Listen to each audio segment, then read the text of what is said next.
Hey everybody, I'm Rob Cairns. I'm the founder, CEO, and chief creator of Amazing Ideas at Stunning Digital Marketing. Today, I want to do a little bit of an outtake from my podcast, The SDM Show. And what I wanted to share with y'all is why I do podcast pre-calls. Um, so I've been doing this podcast since 2010. We're in our fifth year. We're over, at time of this record, 548 episodes. It's a lot of episodes. Woo! Time has gone and flown.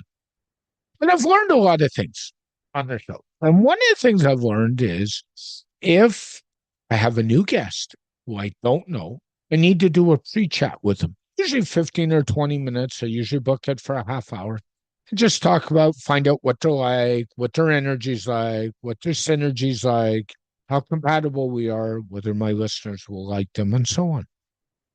And I use it as a bit of a qualifier because if I really don't like them in the chat, they're not getting on the show. It's that simple. The other thing that plays out here is if they don't show for that chat, they're definitely not getting on the show.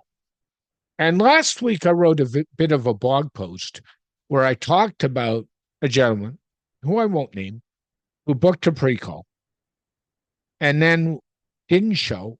And when I sent his assistant an email, she said, "Oh, he's kind of busy." And I actually sent one and said, "But I'm busy. I run a busy agency. I run a busy podcast. I'm busy too. My time's worth something." And I said to her outright, "This is an absolute red flag, and your client won't be appearing on my show." I think she was a little unhappy, but he can't be bothered to show up for the pre-show or the pre-interview booking. Then how do I know you're going to show up for the book? So that's a little bit about why I do pre-interviews, always with people I don't know. Once you've been on the show or you're a friend or something else, then there's no need to do it.